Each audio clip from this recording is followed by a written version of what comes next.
Alô, queridos alunos da terceira série. Hoje, então, trabalhando a aula de filosofia sobre Sartre, né? Particularmente para que a gente possa entender um pouco mais sobre esse filósofo tão importante e passar também para outro conteúdo.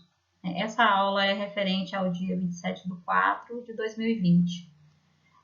Nessa aula, a proposta desse exercício, no primeiro momento, é que vocês lessem o texto com bastante atenção sobre o existencialismo de Sartre, né?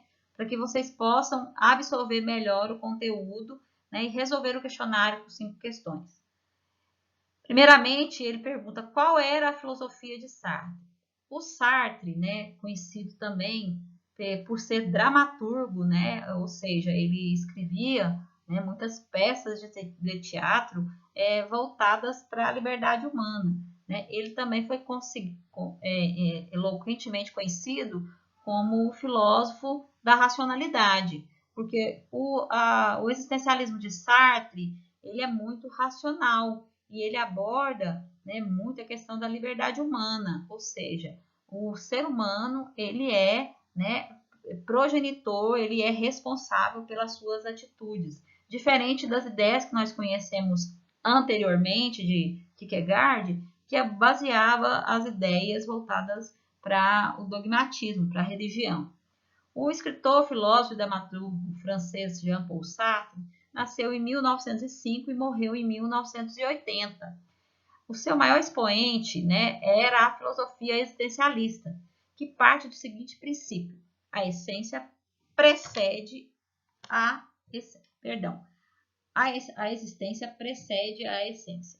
O existencialismo, dessa forma, coloca no homem a total responsabilidade por aquilo que ele é. Ou seja, Sartre não deixa, né, que essa ideia que nós temos de culpas que sejam estendidas em outras, né, por outras propostas. Não, ele diz que todos nós somos responsáveis por tudo aquilo que fazemos. Isso é a tal liberdade humana. Esse tratado filosófico aborda sobre a filosofia de Heidegger e alguns pensamentos sobre a liberdade humana. No entanto, foi essencial para configurar sua própria teoria sobre o existencialismo. De acordo com Sartre, o ser humano existe como uma coisa e uma consciência, né, em mente. Ele não precisa se abster-se de outras coisas para, né, dar desculpas, né, das suas escolhas. Né? Ele deixa isso bem claro, que o ser humano ele é responsável pelas suas próprias, né, decisões.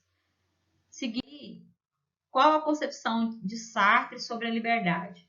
A liberdade, em Jean-Paul Sartre, né, está relacionada à responsabilidade, à angústia e também à má fé.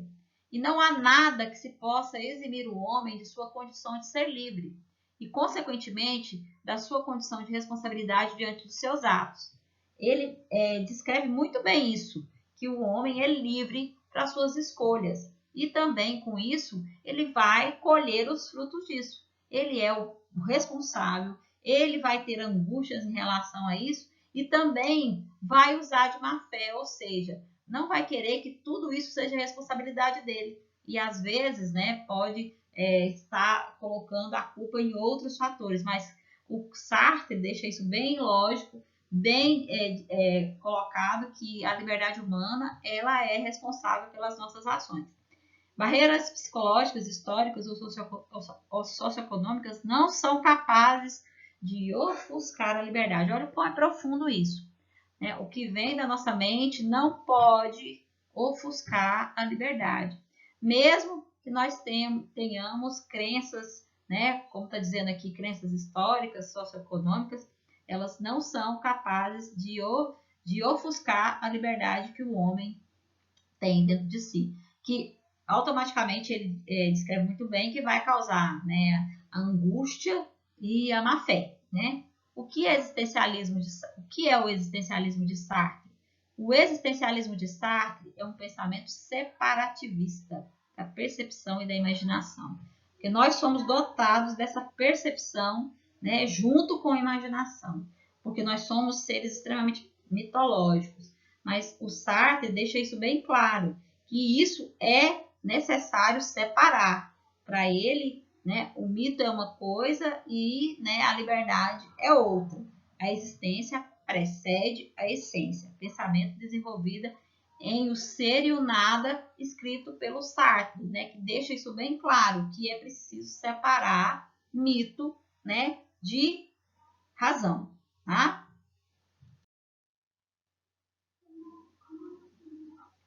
Continuando, quais as principais ideias de Sartre?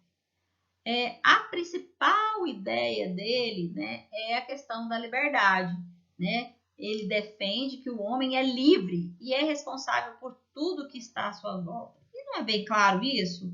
Né? Nós somos, sim, responsáveis por tudo aquilo, né, que criamos, né, que imaginamos, né? Nós somos receptores disso e temos, sim, que ser responsabilizados por isso. Para Sartre, nossas escolhas são direcionadas por aquilo que nos aparenta ser o bem, ou seja o melhor para nós, mais especificamente por um engajamento naquilo que aparenta ser o bem, e assim tendo consciência de si mesmo. Então, para Sartre, né, a ideia que nós temos de bem, ela faz com que a gente acredite, né, que isso é o melhor para nossas vidas. Isso são escolhas, né? Parte das nossas escolhas, né? E nós temos que ser responsabilizados por isso. Explique o termo existência precede a essência com base no texto. Essa é a ideia, né, de existência precede a essência, né, ela é muito evidente na filosofia de Sartre. E ela significa, né, que a existência precede a essência no quesito que, né, tudo aquilo que nós acreditamos, eles podem sim, né, ser influência para a nossa vida, mas eles não podem ser o divisor de águas. Então, significa que o homem primeiro existe, se encontra, surge no mundo e que se define depois. O homem, tal como o existencialista, o consegue. Se não é definível, é porque de início ele não é nada. Tal é o primeiro princípio do existencialismo. É confuso, mas entendível, né? Mostra que o homem, primeiramente, né, ele precisa se conhecer, ele precisa demonstrar no que ele acredita. Dessa forma, então, a existência precede a essência. Espero que vocês tenham entendido a noção de Sartre e até uma próxima aula.